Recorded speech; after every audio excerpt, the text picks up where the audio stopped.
If you keep buying things you don't need, chasing the next purchase, feeling a flicker of calm when the package arrives and a hollow when it fades, and you've decided you're just shallow and materialistic, I want you to consider this. You're not materialistic. You're seeking a safety you never had.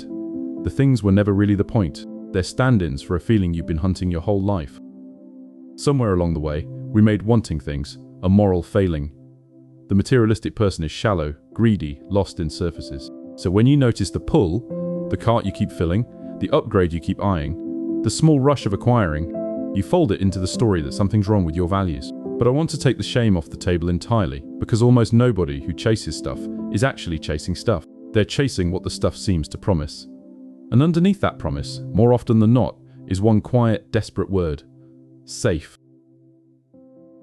Think about a thermostat for a second. A thermostat in a cold house clicks the heating on, over and over, trying to reach the temperature it's set to. If the house is well insulated, it heats up, the thermostat clicks off, and there's peace. But imagine a house with the windows wide open in winter. The thermostat fires the heat constantly, endlessly, and the room never warms, because the warmth keeps pouring out the open windows as fast as it's made. The thermostat isn't broken. It isn't greedy for heat. It's responding correctly to a setting that can never be satisfied, because the real problem isn't the heating. It's the open window nobody's closed.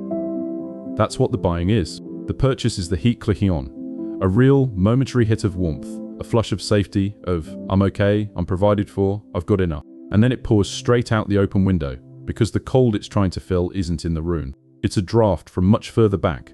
A childhood where money was frightening, a time when there wasn't enough.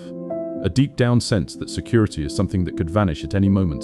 The thermostat keeps firing. The window stays open, and you call yourself materialistic, when really you're just a system trying to get warm. Let me tell you about someone.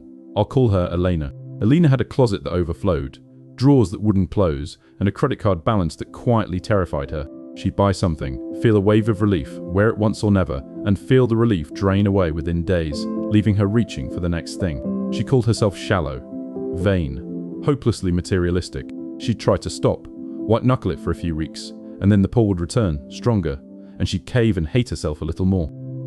What Elena finally traced, sitting with it honestly, was that the buying always spiked when she felt most unsafe. After a fight, before a big bill, on the nights the old childhood fear crept in, the one from a house where money meant shouting and shortage, and a fridge that sometimes ran empty. The purchases weren't about the things. They were the only language she'd ever learned for soothing that specific terror, the feeling of standing on solid ground, of being someone who has enough, who can't be caught short again. Once she saw the open window, the draft from decades back, the buying loosened its grip. Not because she forced it, but because she finally started giving that frightened younger self the safety directly, instead of trying to buy it one parcel at a time. There's real science under this. Psychologists studying materialism have found that it isn't a personality defect.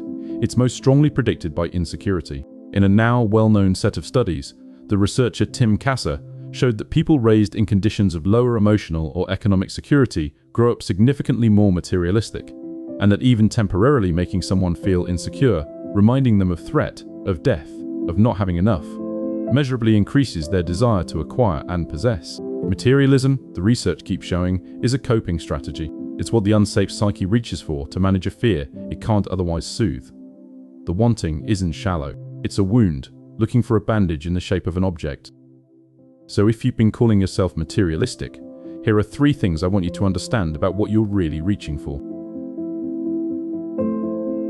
First, the object is a translation of a need. Behind every compulsive purchase is a feeling wearing a disguise. Trace it back and you'll usually find one of a few things: safety, worth, comfort, the sense of being enough. The stuff is the language your fear learned because it never found a better one.